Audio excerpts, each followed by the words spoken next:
はい、皆さんこんにちは、花見です。今日の花見チャンネルは、高麗王の18代王である、ビジョンについて、お話を進めていきたいと思います。このビジョンの治世ですけども、1146年から1170年という期間であります。日本の時代に照らし合わせますと、保元、平治の乱、そして平清盛の全盛期を迎えていく、そんな時期になっていきます。このビジョンの治世の中で最も大きな事件として挙げられるのがこの戊辰政変ということになります。今日はこの戊辰政変を中心としてお話を進めていきたいと思います。このビジョンなんですけども、ドラマの武人時代というですね、ドラマにも描かれているように、非常にこのお酒と宴会を好んだ、酒浸りのそういった人生だったというようなことでよく知られています。よくですね、寺院とか、庭園に赴いて、そこで宴会を開くというようなところになってきます。ある時はですね、このお酒を飲みすぎて、そして、一人この行方不明になってしまったというぐらいの事件があるくらいの、非常にこの逸話が、そのお酒とですね、宴会の逸話が残っている、そんな王様であるわけですね。王様がですね、そういったこの宴会をするどっかにですね、足を運んでいく、地方とか、いろんなその寺院に足を運んでいくとなると、やはりその随行するですね、その護衛するそういう武人とか、文人がいるわけなんですけども、特にこの王様の周りに護衛するそういう文人たちは、非常に大変だと言われていたわけなんです。で、この当時ですね、武神ですね、こちらに、武人と書いてますけども、武神とも言いますけども、文人ですね、文人官僚よりもですね、この武人の待遇が非常に悪かったということで、この水文専部というですね、言葉もあるように、この文人はですね、非常にこの崇められているんですけども、武人はその蔑まられているというようなこの関係があったということなんですね。で、当時ですね、このウィジョンの周りには宦官というですね、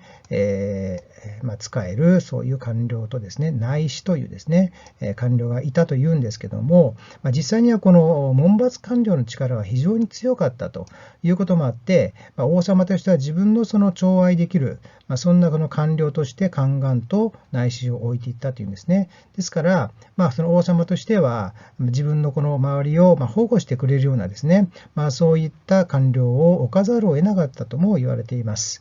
で、こういったその寵愛を受けたですね、官僚たちが、文官ですよね、文人たちが、この武神に対しては非常にこの蔑視をしたというんですね。そういう関係の中で、武神たちのその不満というのは非常に強まっていたということであります。このウィジョンが、外ですね、外遊する中において、武人たちはその護衛をしなければいけないわけですから、そういった寒い時とかですね、なんていうんですか、食事もですね、まともに与えられなかったというぐらいにこの蔑視されていたという関係になってきます。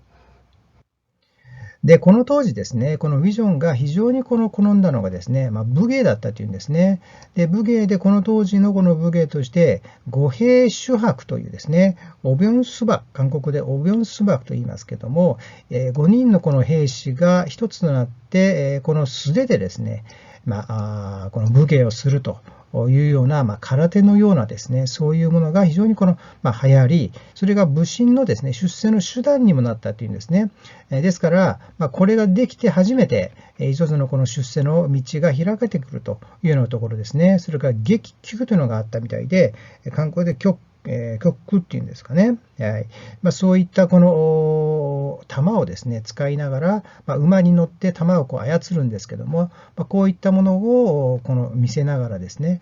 武神たちが競技をしていくというような武芸ですよね。素手で格闘する技を競い合うというようなところで、こちらは高句麗の壁画ですけども、ずっとこういったこの高句麗や高麗の一つの武芸として伝わっていたんではないかと分析をされているわけなんですね。で、ビジョンはそういったこの武神たちに武芸を行わせてですね、そして見ることを非常に好んでいたということなんですね。ですから、ビジョンとしては、文官、文人も常に寵愛をしていたというんですけれども、それと同時にですね、武人たちに対しても非常にこういった武芸を中心として、好んでいた、そういった人であったとも言われています。で、これがですね、非常に後々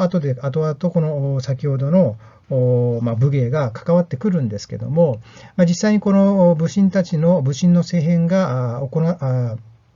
遂行されていくんですけども、それは結局は計画的だったのか、それとも突発的だったのかというところで、このイ・ギホウというですね、イ・イバンという人物と、それはイ・イゴウというですね、こういった2人の下級武士による政変、一つのこの計画、クーデターではなかったのかとも言われているんですね。で、最初にこのイ・ギバンとイ・ギホウが、このウーハグというですね、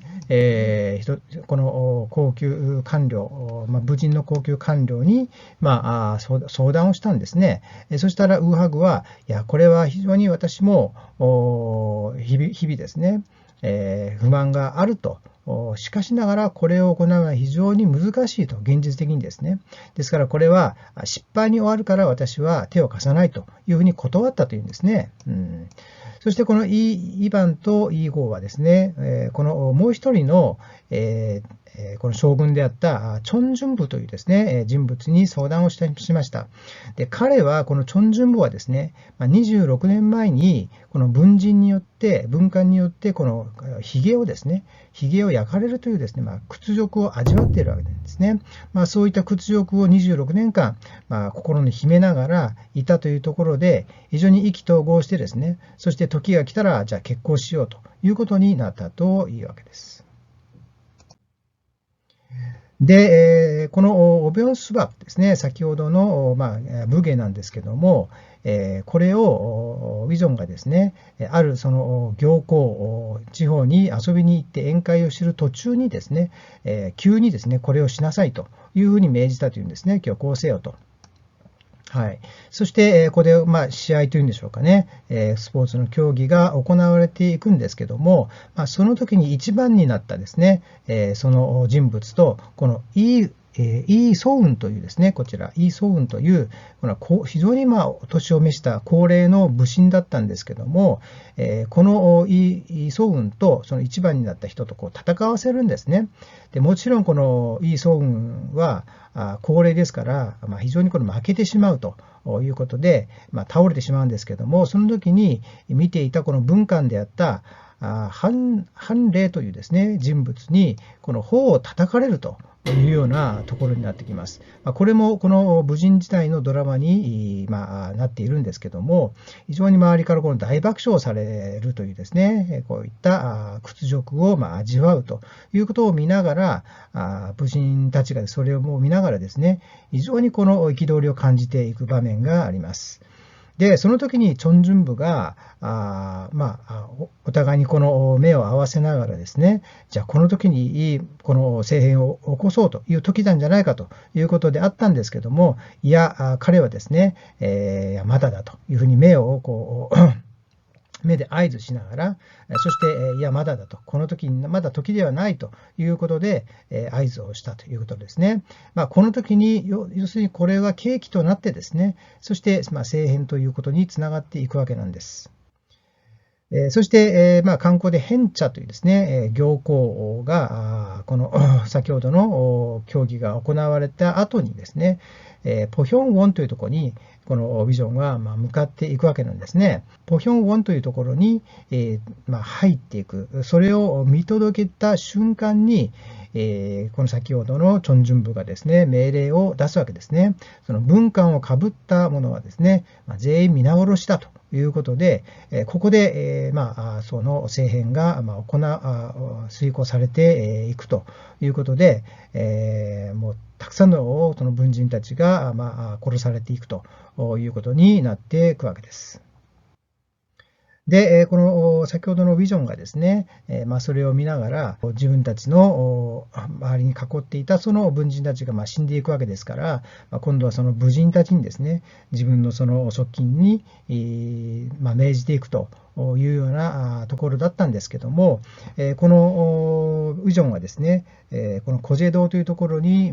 送られてですね、そしてこのビジョンの弟である、要するにインジョンのですね、2人目の息子であったミョンジョンにこの王位をつかせて、そしてここからですね、100年間の武神政権が誕生していくということになるわけなんですね。もともとはやはりそのワンコンというですね、1代目の王様が武神の出身でもあった。そして、コランというですね、北方からのその侵略においても、結局は活躍したのは武神なわけなんですよね。そういう中において武神が徐々にこの蔑まされていくというようなところによって、不満がここで爆発してしまうということになるわけですね。ここからですね、100年間の武神政権が誕生していくというところで、日本においてもですね、この鎌倉幕府やそれから平家といったですね、武神が台頭していくというところも合わせるとですね、非常にこの同時代にこういった流れができていくというのは非常に興味深いというふうに思われてなりません。はい、ご視聴ありがとうございました。2023年もいよいよあとわずかとなってまいりました。1年間非常に早かったなというふうに感じていらっしゃる方も多いと思われますが、残りの時間、貴重な時間を楽しく、そして有意義にお過ごしいただくようお願いいたします。そして新しい2024年、皆様が良い年を迎え、そしてまた1年間素晴らしい1年になりますように心からお祈り申し上げます。ご視聴ありがとうございました。今後ともチャンネルのご視聴をお願いいたします。